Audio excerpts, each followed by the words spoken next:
And we, as leaders of the European Union, have some responsibility towards this part of the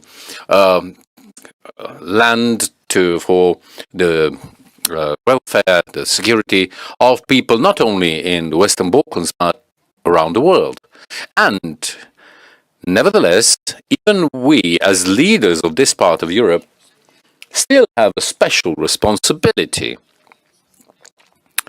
to do, together with Europe, or at times without Europe, take care of the security and the well-being. This refer to the European Union. We have to be aware of that responsibility. And that's why the meeting was something special, and I do believe it was a success, particularly because the leaders at this summit we gathered, we didn't have guests, because usually when we had guests at all meetings, everyone was turning to the guests, to the host, Chancellor Merkel or President Biden, and just presenting the positions of their own countries. This time we didn't have a host. First of all, we didn't invite one because President Macron expressed his wish to come. We said that he would be welcome, but then he was impeded by other,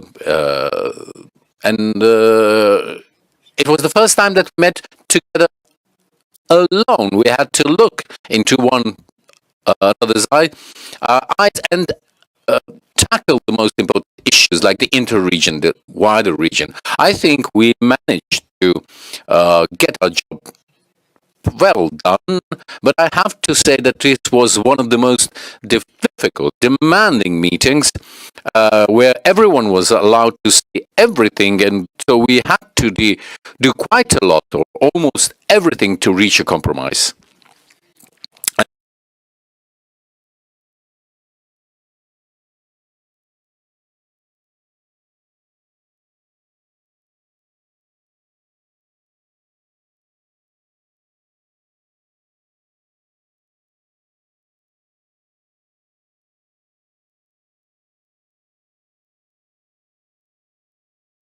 As I will illustrate that compromise, I will have to say that this compromise is not an empty one. It has a deep message. It's a brief message. And I would like to ask the European Union to look at the region of Western Balkans as a whole, not as individual countries to be negotiated with by the European Commission, but the whole of the European Union, the Commission, the Council and the Parliament should consider this area a unique, uniform area or joint area. And this is the first time we have called upon the European Union to see this region as a whole. The second thing, we have emphasized the fact that Brussels tends to see this region and needs to see this region in a geopolitical way, because this is a geopolitical question of the European Union. It is an area surrounded by countries of the European Union, and unless the European Union does something, there will be a hiatus here.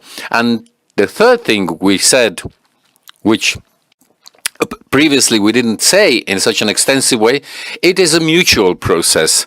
On the one hand, the European Union needs to accelerate the expansion procedure, and the countries need to accelerate their internal reforms.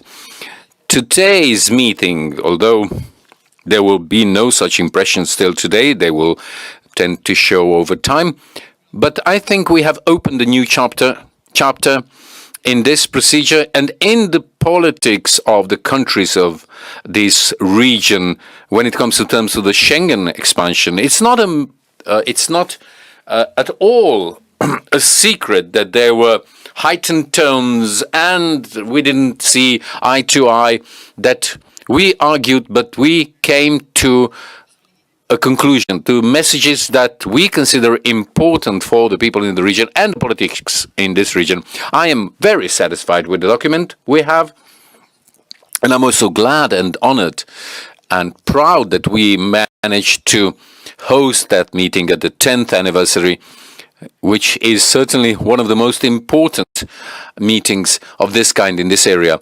So we managed to navigate through the meeting until the end. Thank you very much, dear Borut.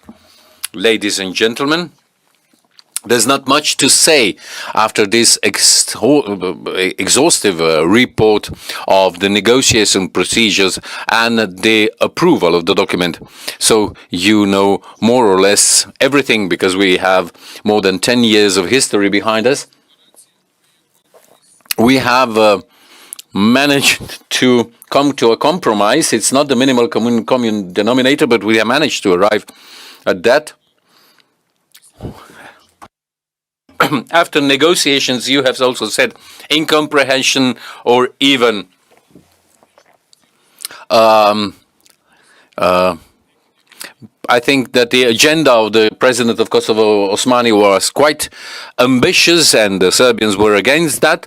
But I can see that the agreement reached in the document is acceptable, because we are striving to help countries which are in an integration procedure where they haven't been in 15 to 20 years from now. It's not mentoring, and it's not tutoring, it's not finding a career for any of us. I'm quite sure of that. We are rather trying to help countries because we see our own interest in that as well. There are agreements between the countries, and there are things that the individual countries will not be able to resolve within the Brdo-Brijun process. But nevertheless, today, in quite a tolerant way, in a navigation way, we managed to weather the storm and bring the ship back to the port with no injuries. So a clear compromise solution. We all back, and I still don't know where the next meeting will be, in Pristina or Belgrade. In one of those capitals we will meet somewhere soon, and that would be, from my point of view, everything for now. I would like to thank my Slovenian friends for organizing the meeting in such a beautiful surroundings. Michał Rešnik, what happened, Mr. President Pahor, with the part of the text that mentioned the inalterability of the borders, national borders? It is something that President Vučić asked for. I have, as I said, I'm part of the presidency of this procedure for 10 years. We've been preparing the final documents, and the question of national borders was never addressed, because that would threaten the summit itself and the conclusions of the summits. But what happened months ago, and is still a relevant question, whether it would be appropriate to think about changing national borders, I have to say straight away that I reject such thoughts. As a co-host, I propose that such text would be exceptionally part of that declaration. Of course, I was aware straight away that my proposal would be met with some restraint, and it was. President Vučić was not against discussing a ban on changing national borders, but he proposed such a wording that would prevent all the countries from recognizing Kosovo, because Croatia recognized the Republic of Kosovo, Slovenia recognized the Republic of Kosovo, and some other countries have recognized it. Not all the countries of the European Union have done so. So that it was clear that we could start this discussion, but it wouldn't be never ended. I wanted, maybe, or wished that we come to a result of my proposal that this could be understood as a way forward, not a way backward. But it was clear from the onset that President Vučić is insisting on that and is not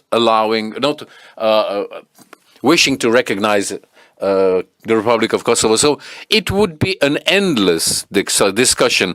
And since we had other important messages which are not to be underrated, because of the non-paper and everything that led us to thinking once again, that's why do not understand. Zoran, yes, Mr. President said it all. Nothing to add. Let's go. Other?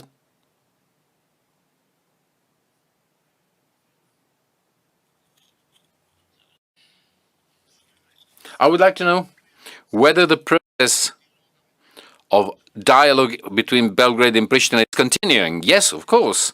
We have. I think my colleague, the Croatian president, my friend Zoran, already answered to that question. We had a few new meetings here at this summit. Definitely first time President Vučić and President Osmani met. When I met President Osmani in Pristina last Thursday, I have understood that she's coming to this meeting with a very ambitious agenda. And she was very ambitious at the meeting and insisting on some of the consequences. But nevertheless, as we took into account some of her requests, we managed to achieve some degree of compromise. Barely, but we managed to do it. Because it was evident that sooner or later she would like to achieve something that could be akin to diplomatic recognition through conclusive acts. It is something that we didn't want to do. And Zoran warned her about that.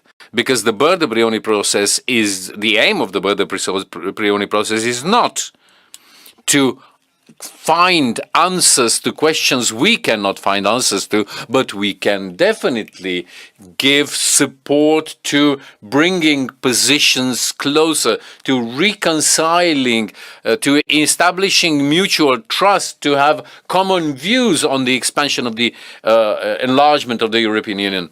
And this is what we also tried to do. And that's why we wanted words to be marked. And the dialogue between Pristina and Belgrade is continuing. It's something up to the two presidents. But I told both the media in Pristina and in Belgrade that I would hope that the process goes on. And we will resolve these issues in dialogue and avoid complications for the benefit of the whole region and the European Union, and the Brdo-Brijun process will be in favor of that, absolutely. Next. A question for President Milanovic. Can you take down the mask because I don't understand you? President Vučić said that you talked a little bit and that your relationship is quite decent. How would you describe that? We didn't have a chance of talking directly. We had no time. We had an exchange of views during the conference, of course. With both sides had something to say. It's nothing to do with Mr. Vučić or Serbia. I wanted to say another thing. As a co-host, co-president, I opened the meeting with that. We are here to help our neighboring countries of the region to come closer to the European integration, not to overcomplicate things. They don't share the same views. Some are more advanced to others are Northern Macedonia, which is the official name now, is currently in an impossible position it's something we haven't addressed in today's meeting. It's not reflected in our declaration, and the Macedonians were not insisting that. But the fact is that they have a relatively advanced phase of gestation, and you can find these things in some chapters of Macedonian history. Slovenia and Croatia had a very lively and dynamic process with clear demands, and Slovenia wanted to obtain something for herself, contact to open sea, and this was very clear. And I never seen Slovenia trying to put obstacles to Croatia or to damage Croatia. They were insistent and also annoying, but still we managed to agree on something.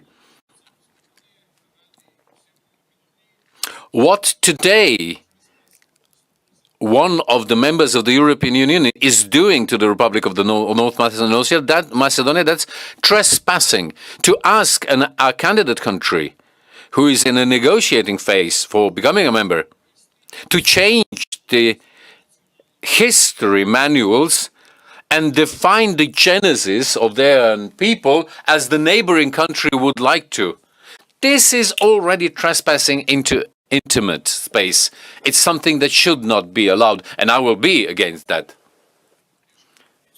And of course, considering what weight my words have, because of course you are fighting for your own interest at times, you are trying to find a solution, but if your goal is to defeat someone who's weaker only because he's weaker, that's not the way to do it. That's something we didn't mention in today's declaration. We discussed borders and non-papers because we know quite often who's the father and who's the mother. But for this non-paper, no one knows who the authors are. But we didn't address other issues that are of existential importance for the countries who would like to become members of the European Union. What about rule of law, justice, liberal values? Nowhere. So, complete pressure from the position of the stronger. And our history of Croatia says that we were a small country, always succumbing to the pressure of those stronger. But that's what we were addressing today for Macedonia as well. And I have no problem saying that in public. Please, go on. Another question for President Milanovic. How Brussels, how important you see this process and how Brussels sees it, how important it is for Brussels? When it comes to Bosnia and Herzegovina, there is no Brussels, there is no higher level. That's what we discussed today. Me as a president of the country, I'm closer to the Balkans than Slovenia. I know something about the Balkans because I have Croatians living elsewhere in the Balkans. I don't know which European leader would understand what we were discussing with Dodik, Komšić, Šešerović and other people. We are addressing problems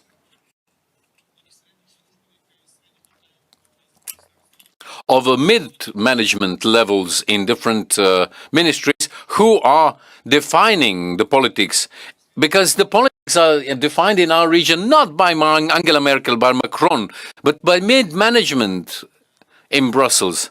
And the whole of Europe will not look with an interest of how we are preventing right-wing parties to come up. Because Macron has no chance. But these parties are not as dominant as they used to be 5 years ago. And this will never have the opportunity to give some clout to mid-management Brussels administrators, to North Macedonia, Bosnia and Herzegovina, because we have to feel that these countries really wish to become members of the European Union. And this of course, costs some, not money, but it has political costs. Every leader is exposed with that. It gets votes lost. I would like to make an illustration to answer your question.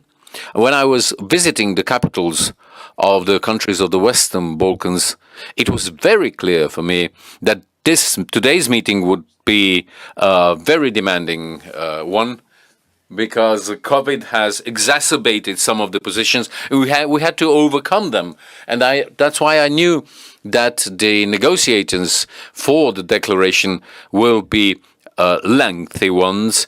And also I was aware that I was informed that Mr. Vučić, President Vučić, had to leave Ljubljana earlier because in the afternoon he has to meet the General Secretary Stoltenberg at NATO.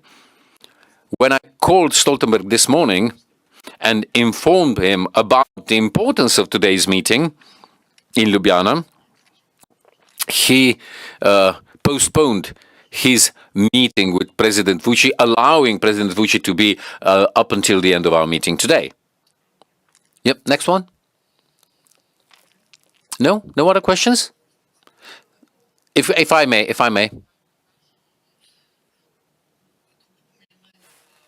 How important is this initiative and today's meeting for Slovenia? For us, it's even more important because in 2 months' time we are taking over the presidency of the European Union. And here in this document, in spite of the fact that there is no passage referring to any change of national borders, it is very clear that we are all against that. And this document has some added value compared to the other documents we've adopted in the past years, something that there was not there. If the Slovenian government wishes, if the European politics wishes so, they can draw some inspiration from this document when they are preparing the EU summit for Western Balkans, because there are a few important messages, a geopolitical view of the whole region as a whole, and seeing all the reform procedures as a mutual effort, and trying to understand the enlargement procedure as something that needs to overcome all the frictions. And one thing, let me say one thing in the end. I have the feeling, as my co-president and co-host and leader, one of the leaders of the EU member countries, that because of this fatigue from the side of the EU, the enlargement fatigue has brought the desires for enlargement, of course, to be lower. And most leaders believe that it is sustainable because we have peace and security here. But I would like to warn you that this will not be sustainable at Kalendas Graecas until enlargement resumes. This is a very important message if anyone wishes to understand it. Thank you very much.